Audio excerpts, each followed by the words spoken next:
The purpose of this short video is to tell you a little bit about the life of Saint Chavara, an Indian saint. He was the founder of two religious congregations, one for men, the Congregation of the Carmelites of Mary Immaculate, and one for women, the Third Order of Discalced Carmelites. He was born in Kainakary, in the district of Alleppey in Kerala, India. He was born on the 10th of February 1805, the sixth child of two very pious Catholic parents, Mary and Kuriakose. He began his primary school education at the age of 5, and in 1818 entered the diocesan seminary, where he started his formation for the priesthood.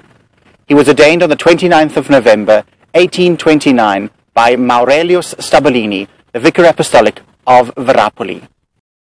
At the age of 66, after a grace-filled and holy life, he was called to his eternal reward on the 3rd of January 1871, and was buried at Saint Philomina's Ashram in Koonammavu.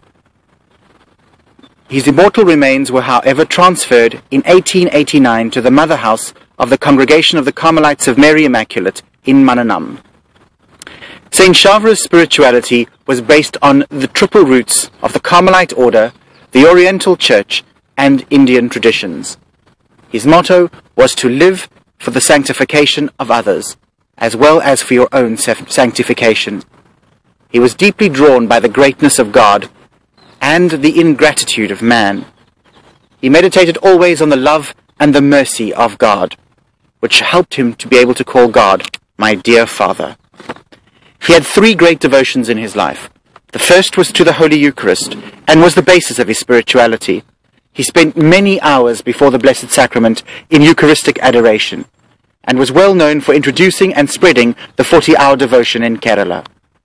His second devotion was a Marian devotion, one which began in his early life, and he is attributed with the spread of the rosary and the scapular, and also known for the introduction of Marian devotions in May to the area of Kerala. Also central to his spirituality was the Holy Family, and when Kuriakose became a religious, he took the name of Kuriakose Elias of the Holy Family. On his death, he entrusted his congregation to the intercession and protection of the Holy Family. In fact, on his deathbed, he was also able to say that by God's grace and the special help of the Holy Family, he never lost his baptismal grace. So what were Saint Chavara's charisms? Being a multifaceted person and a man of great vision far beyond his time, his charism can be said to be based on two things: spiritual and social. The spiritual was born out of a great sense of loss of prayer and discipline, with the absence of the tapas pavan in the Kerala area, and so he started several seminaries for the formation of good priests. He wanted to bring about a spiritual renewal even amongst priests, and so started preaching retreats. He even started preaching retreats for lay people in their parishes, a concept that wasn't taken up again until the Second Vatican Council. He also started a printing press, the first Catholic printing press in Kerala, and so was able to make available to the people religious and devotional matters and books on good faith and good morals. Also in his spiritual reform, Saint Chavara formed the two congregations which I mentioned previously.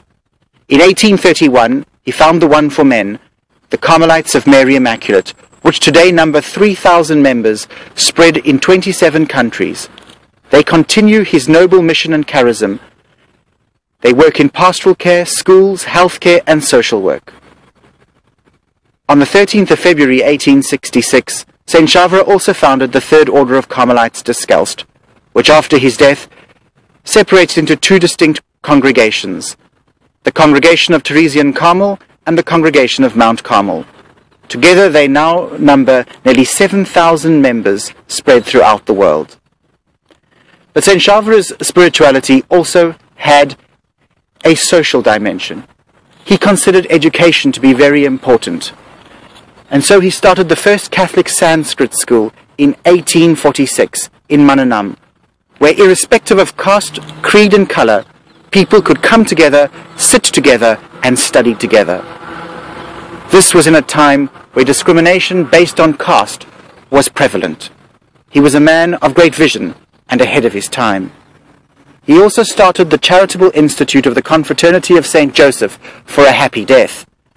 This institute cared for the sick, the aged and the destitute, taking care of them and helping them prepare for a happy death. Being convinced also of the importance of education for all people, Saint Chavara, while he was the Vicar apostolic of the Syro-Malabar Church in Verapoly Diocese, decreed in 1864 that every parish needs to have a parish school. Thus the Kerala Society and even the Indian Society at large are deeply indebted to Saint Chavara for the many educational institutions, starting with kindergarten schools, reaching all the way up to universities and medical colleges, especially in Kerala. This formed the basis of a good education for the people of India. What was the last miracle that allowed Blessed Chavara to become Saint Chavara? It was the healing of a young girl called Mary Jose in India, who was born with a very serious squint. Through the intercession of Saint Chavara, asked for by her parents and family, she received healing of the squint without the necessary operation. The medical professionals and experts of the time declared this to be a miracle, that it is impossible to heal a squint without an operation. Saint Chavara reminds all of us of who we are called to be as the followers and disciples of Jesus Christ. People who live a spirituality based in Eucharist, based on the protection of Our Lady, founded in the Holy Family, but also people who have to be people of our time, in our time, and deal with the social and moral issues of the time. Saint Chavara lived his faith because he knew his faith. And so we ask for his intercession. Saint Chavara, pray for us.